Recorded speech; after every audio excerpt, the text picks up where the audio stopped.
दोस्तों ये तस्वीरें हैं करनाल की अदालत के बाहर के परिसर की, आपको बता दें। और जो ये तस्वीरें हैं, ये हैं करनाल के गांव उचानी की। ये उस घर की तस्वीरें हैं जिसमें एक 8 साल की मासूम बच्ची नव्या रहा करती थी अपने माँ बाप के साथ।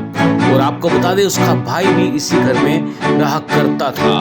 बात करें तो ये 25 जुलाई 2020 की वारदात है। इसी घर के अंदर नव्या का जो पिता था, उसने नव्या, जो ये फोटो देख रही है नव्या की फोटो है, उसके पिता ने इसकी तेजधार हथियार से गला रेत कर हत्या कर दी। आप देख सकते हैं तस्वीरों में, ये नव्या की माँ है जिसने नव्या को इंसाफ दिलाने के लिए दिन रात एक कर दिया। आपको बता दें कि अब जो नव्या का हत्या का दोषी है उसका पिता रोहित, उसको हाल की मोहित अग्रवाल की अदालत ने उम्र कैद की सजा सुनाई है।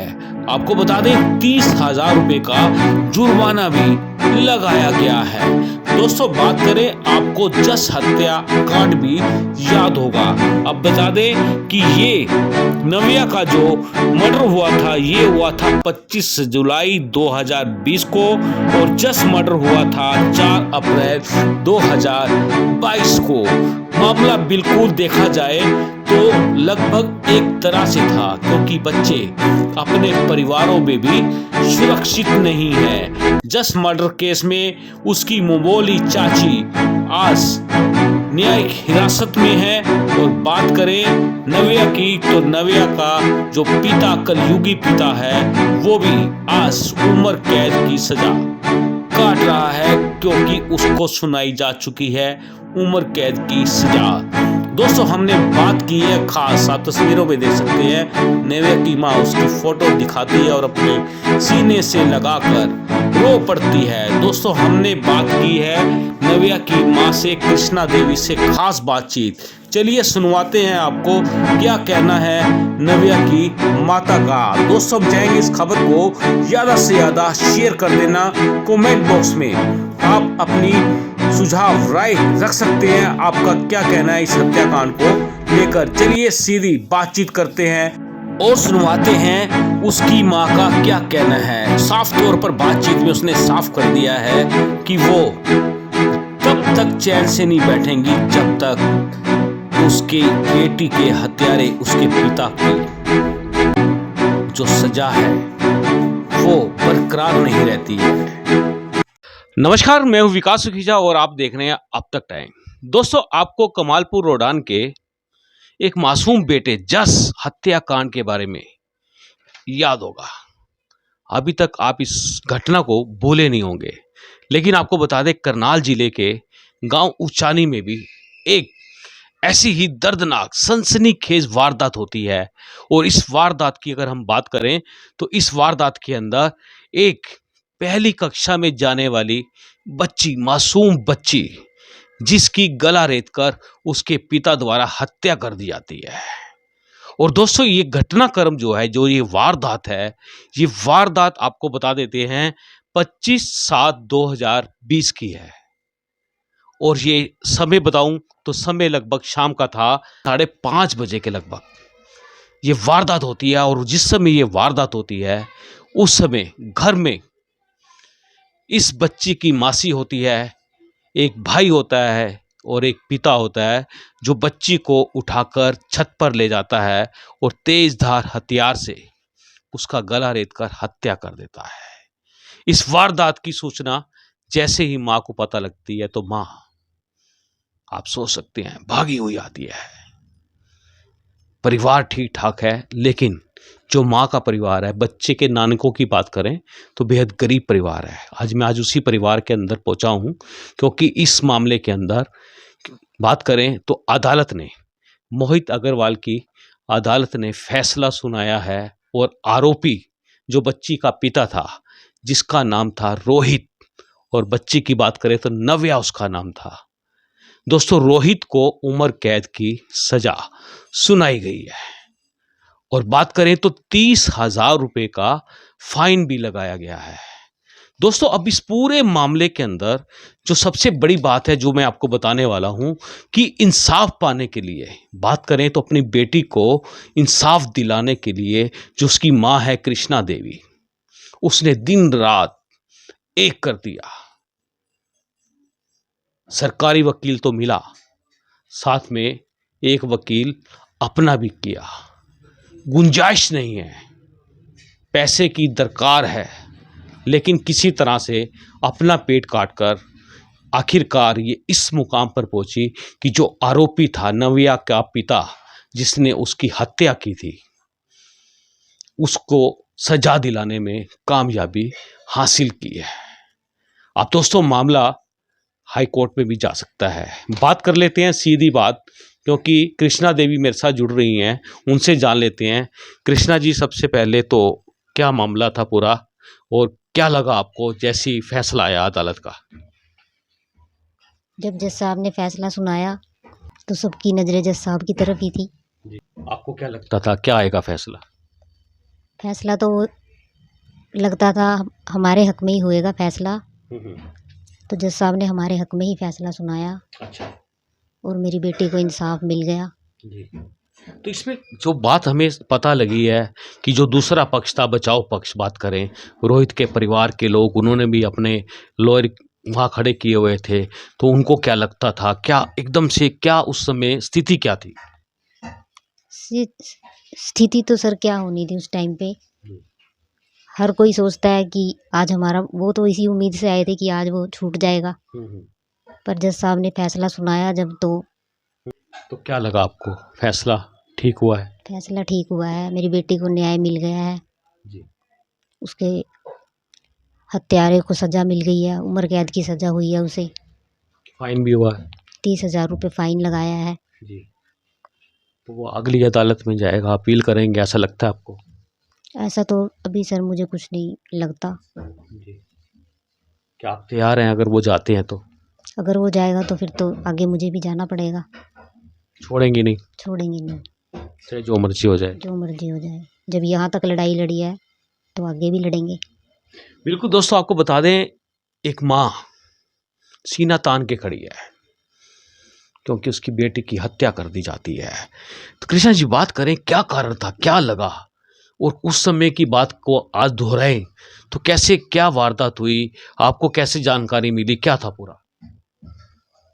मुझे तो पूजा ने, मेरी बहन ने फ़ोन किया था जी कि रोहित ने नव्या को चाकू मार दिया है। जी मैं जहाँ काम करने गई हुई थी वहाँ से मैं भागी भागी आई, जी। तो एक माँ तो यही सोचेगी ना, अपनी बच्ची को उठा के अस्पताल ले जाए, उसके अंदर कोई सांस चल रहा होगा, उसे डॉक्टर के पास लेके जाए, पर तब तक बहुत देर हो गई थी। तो कहाँ मारा, कहाँ था, घर में मारा था? घर में, हमारा जो बाड़ा है जहाँ पे डांगर बांधते हैं, जी। वहाँ से सीढ़ियाँ चढ़ के ऊपर एक कमरा बना हुआ है, उसके आगे थोड़ी सी गैलरी है, वहाँ नव्या छत पे नीचे पड़ी हुई थी खून से लथपथ। तो क्या रीजन क्या था, कुछ पता लगा, कारण क्या था आखिरकार? इतनी छोटी मासूम बच्ची जो 8 साल की लगभग थी, उसके साथ इतनी बड़ी वारदात हो जाती है? कारण तो सर उसने कुछ नहीं बताया। जी। कोई आप बता रहे थे वीडियो वीडियो बना रखा था उसने? हाँ, वीडियो उसने अपने फ़ोन में मारने के बाद बनाई है, जिसमें वो बोल रहा था कि मेरी बेटी थी, मैंने इसे मार दिया है, अब मुझे सज़ा हो जाएगी, इसका अंतिम संस्कार कोई भी कर देना। उस क्या था, कोई नशा करता था आपका पति, क्या कारण क्या था? कारण तो सर कुछ भी पता नहीं चला, बस फैसला जो जज साहब ने सुनाया है उससे हम संतुष्ट हैं। पुलिस इन्वेस्टिगेशन से लगा कोई बातचीत कोई सामने आई हो? नहीं सर, कोई बात सामने नहीं आई। तो जैसे आपकी बात करें, शादी कब हुई थी आपकी? शादी सर 2003 में हुई थी। उस समय क्या हालात थे जब शादी हुई, परिवार कैसा था? ठीक था परिवार उस टाइम पे तो। आपके मायके से ससुराल कितना मजबूत था? हाँ ठीक था, सब ठीक था दोनों तरफ से। जमींदार थे, कुछ पता लगा, कुछ जमीनें थी? हाँ, ज़मीनें तो उनकी पहले से ही हैं। अच्छा, तो कौन कौन थे वहाँ ससुराल में आपकी? मेरी सास, मेरी नंदे, मेरा देवर, ससुर और मेरा घरवाला। तो आप ज्वाइंट फैमिली में रहते थे, अलग अलग रहते थे?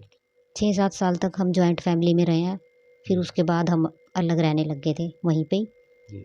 कितने बच्चे, कितने आपके? 2 बच्चे हैं सर, कौन कौन से? मोहित और नव्या। मोहित की कितनी उम्र है? अब मोहित 18 साल का हो जाएगा।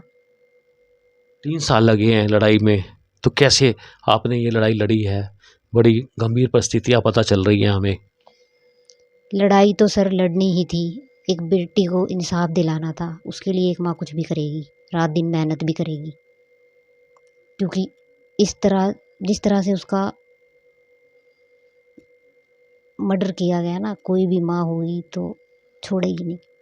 उसकी जगह कोई और भी होता तब भी मैं ये केस लड़ती।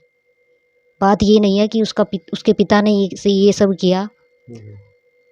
अगर उसकी जगह कोई और भी होता तब भी मैं ये केस लड़ती और मैं उसको भी सज़ा दिलाती। तो आपकी जब पता लगा, घर पहुंची, तो उस समय क्या कंडीशन थी? कैसे कोई क्या? उस टाइम सारा गांव इकट्ठा हुआ पड़ा था। जी। रोहित वहाँ सीढ़ियों में चाकू लेके खड़ा था। जी। तो मैं ऊपर जाने लगी तो मुझे जाने नहीं दे रहे थे कि तुझे भी मार देगा। फिर मैंने बोला मैं जाऊंगी ऊपर, मार देगा तो कोई बात नहीं, मैंने अपनी बच्ची को बचाना है। अच्छा। फिर मैं हिम्मत करके गई ऊपर। अच्छा। मैं नव्या के पास चली गई तो बहुत बुरी हालत में थी, देख नहीं सकते थे। पूरा अच्छा। खून बिखरा हुआ था उसका छत पे। बहुत ही गहरा चाकू उसकी गर्दन पे उसने मार रखा था। खून से लथपथ था पूरा? पूरी खून से लथपथ थी वो। कौन सी क्लास में पढ़ती थी? फर्स्ट क्लास में। बच्ची बड़ी ब्रिलियंट बताई जा रही है, बहुत अच्छी बच्ची थी बहुत। हर साल फर्स्ट आती थी स्कूल में। जब उसकी क्लास टीचर को पता चला वो भी बहुत रोई। तो वही गांव में ही पढ़ती थी? नहीं सर, करनाल है निर्मल पब्लिक स्कूल। अच्छा। वैन से जाते थे दोनों बच्चे। तो कृष्णा जी, बात करें तो उसके बाद कैसे क्या क्या रहा? आपने घर छोड़ दिया वहाँ पे? उसके बाद नव्या की 13वीं होने के बाद फिर मैं अपनी मम्मी के साथ यहाँ आ गई। अच्छा। तब से आप यहीं हैं? तब से मैं यहीं हूँ। और जो ये लड़ाई लड़ी है, यहीं से लड़ी है आपने? ये लड़ाई यहीं से ही लड़ी है। यहीं से मैं अपनी हर तारीख पे पानीपत से करनाल गई हूँ। जी। चाहे मेरी 1 तारीख लगी है महीने में, चाहे मेरी 4 तारीख लगी है, मैं हर तारीख पे गई हूँ। क्या लगता था आपको शुरू से, शुरुआती दौर की बात करें, क्या लगता था इंसाफ मिलेगा आपको? इंसाफ तो मिलना ही था सर। जब हम सच के लिए लड़ रहे हैं और भगवान पे पूरा भरोसा है तो इंसाफ तो मिलना ही था। तो परिस्थितियाँ बड़ी डाउन है आपकी यहाँ की भी, मैंने देखा, आप देख सकते हैं कि बहुत हालात यहाँ भी आपके बड़े ख़राब हैं। तो किस तरह से आपने संभाला खुद को, किस तरह से फाइट की, केस लड़ा आपने? ऐसी परिस्थितियों में सर भगवान हिम्मत खुद दे देते हैं। मैंने ये मेरा अनुभव है कि अगर हमें एक ठोकर लगती है ना तो भगवान हमें संभलने का कोई ना कोई रास्ता दिखाते हैं, ज़रूर दिखाते हैं। तो कोई बातचीत चली ससुराल पक्ष से आपसे? ससुराल पक्ष से जब भी बात हुई उन्होंने सिर्फ मुझे एक ही बात के लिए प्रेशराइज किया कि मैं उसे छुड़वाऊँ। पर मैंने हर बार उनको यही बोला मैं उसे नहीं छुड़वाऊँगी, मैं उसे सज़ा दिलाऊँगी। आपको भी कोई खतरा है किसी तरह का? अब तक तो ऐसा कुछ नहीं लगता सर, आगे का मैं कुछ कह नहीं सकती। तो बेटा आपका आपके साथ है? नहीं, बेटा उनके पास ही रहता है और वो वहीं रहना चाहता है, वहीं रह के खुश भी है वो। अच्छा। तो आप यहाँ अकेली जूझ रही हैं? नहीं, मैं अपनी मम्मी के साथ रह रही हूँ। और कौन कौन है यहाँ? भाई है छोटा। अच्छा। वो क्या करता है? वो मिस्त्री के साथ जाता है काम करने। अच्छा। ये टाइल पत्थर लगाते हैं ना कोठियों में, वो ये काम करता है। तो आप भी यहाँ कोई जॉब करती हैं? क्योंकि मैं भी यहाँ सीए के ऑफिस में मेरा काम है, यहीं पे ही है पास में, ज़्यादा दूर नहीं है। नव्या की याद आती है आपको? नव्या की याद तो आएगी। एक माँ कैसे अपने बच्चों को पालती है। क्या महसूस क्या हुआ था उस समय जब फैसला आया एकदम से? फैसला आया तो उस टाइम तो यही महसूस हुआ सर कि आज नव्या होती तो कुछ, पर ये तो केस ही उसका चल रहा था तो वो कहाँ से आती। तो जैसे मैंने बात की है, जस्ट मर्डर केस भी हुआ उसके, ये तो उससे पहले की बात है ये? हाँ जी, ये उससे पहले की बात है। हाँ दोस्तों, ये बात मैं आपको बता देता हूँ, जो जस्ट मर्डर केस हुआ था वो मैंने बात की है अभी, तो वो हुआ था 4 अप्रैल 2022 को। और जस्ट मर्डर केस से पहले यानी बात करें तो नव्या जो 8 साल की बिटिया थी, और इसकी जो हत्या कर दी जाती है इसके पिता द्वारा, तो ये हुई थी 2020 में। यानी कि तारीख की बात करें तो 25/7/2020 की वारदात है। बच्चों के साथ इतने संगीन अपराध हो जाने, परिवार के लोगों द्वारा ही कर दिए जाने, क्योंकि जस्ट मर्डर केस में आपको मालूम है उसकी मबोली जो चाची है वो अरेस्ट हुई, परिवार के लोगों से पूछताछ हुई, बड़ा मामला हुआ। उसके बाद बात करें तो उससे पहले यानी कि जो ये उचानी गांव में इंसिडेंट हुआ था, वारदात हुई थी, तो कभी लगा था आपको भी, इतने प्यार से दोनों बच्चे आपके पास थे, कभी लगा भी ऐसा हो सकता था? नहीं, ऐसा कभी सोचा भी नहीं था। तो रोहित का कैसे चाल चलन क्या था, क्या था उसका, कोई कमाई का साधन था, कुछ था? कुछ नहीं था उसका साधन। उसके परिवार वाले उसे पैसे दे दे के बिगाड़ते रहते थे। बच्चे कैसे फिर आपने पाले वहां पर? बच्चे मैंने कोठियों में झाड़ू पोछा लगा के, बर्तन साफ करके ऐसे पाले। जहाँ भी मुझे काम मिला मैंने वहाँ काम करा। दिन देखी नहीं, रात देखी। बस बच्चों को पढ़ाना है, कुछ बनाना है। बच्चे अपने बाप की तरह ना बने, एक अच्छा इंसान बने। कल को ये ना कहे भाई बाप ऐसा है पर बच्चे ऐसे ना निकले। ये सोच थी मेरी। कृष्णा जी, बात करें, कभी आपको लगा नहीं भी ऐसा रोहित हो सकता है, इतना क्रूर हो सकता है? कभी नहीं लगा? कभी नहीं लगा ऐसा। तो एकदम से अचानक क्या बात हुई, ऐसी क्या बात हुई? अचानक मुझे भी नहीं पता सर। ये तो मैं तो उसे उस टाइम खेलता हुआ छोड़ के गई थी। मुझे अगर पता होता ऐसा कुछ होने वाला है तो मैं उसे क्यों छोड़ के जाती, अपने साथ ले जाती। तो आपकी मासी की लड़की थी वहां मौजूद, तो उसने कुछ बताया, कोई बातचीत? वो घर पे थी। अच्छा। जब मैं वहाँ घर से बाहर चली हम्म। काम पे जाने के लिए, तब नव्या और उसका पापा उस टाइम बाहर थे। हमारी जो गली है, हाँ हाँ। गली के बिल्कुल किनारे पे आके हमारा बाड़ा है, वो बाहर खड़े थे दोनों। अच्छा। बस मुझे 5 ही मिनट हुई होगी वहाँ गए हुए, जहाँ मैं बर्तन साफ करने गई थी। अच्छा। इतनी देर में ही मेरे पास फ़ोन आता है पूजा का, और उसने फिर मुझे बताया कि रोहित जीजा ने नव्या को चाकू मार दिया है। सिर्फ उसी 5 मिनट के अंदर ही? 5 मिनट। कोई रीजन नहीं पता लगा? पूजा से भी कोई बातचीत हुई हो, कोई झगड़ा, कोई कहा सुनी, कुछ भी नहीं? कुछ भी नहीं। फिर ऐसे कैसे हो सकता था अभी एकदम से इतना? इसका जवाब तो आप सर रोहित से पूछो ना, वही देगा इसका जवाब तो। नहीं, आप माँ हैं, आपको कभी लगा हो? नहीं, ऐसा कुछ भी नहीं लगा। अब माँ कहीं जाएगी या बाप कहीं जाएगा तो बच्चे घर में ही होंगे ना, या माँ संभालेगी या बाप संभालेगा। हैं तो ऐसा तो कभी सपने में कोई माँ या कोई बाप नहीं सोच सकता कि एक बाप बेटी को या एक माँ भी ऐसा कदम उठाए अपने बच्चों के प्रति। ये तो कोई भी नहीं सोच सकता सर। मैं नहीं, कोई और भी मेरी जगह हो तो कोई भी नहीं सोच सकता। तो आप ये बात सोच सकती थी भी ऐसा हो? आपको यकीन हुआ कि उसके पिता ने ही उसकी हत्या कर दी है? यकीन हुआ था आपको? इसमें सर यकीन क्या करना था, सामने जब वो खड़ा ही है चक्कू लेके, अपने मुंह से भी बोल रहा है वो मैंने इसे मार दिया है, अब ये मर गया है, ख़त्म हो गया है, कुछ नहीं है इसके अंदर, मर गया ये। वो अपने मुंह से बार बार यही बात बोल रहा था। उस दिन जब वहाँ मीडिया आई थी, ऐसे ही वहाँ भी वीडियो बनी हुई है, उस वीडियो में भी वो बार बार यही बात बोल रहा है कि मैंने इसे मार दिया है।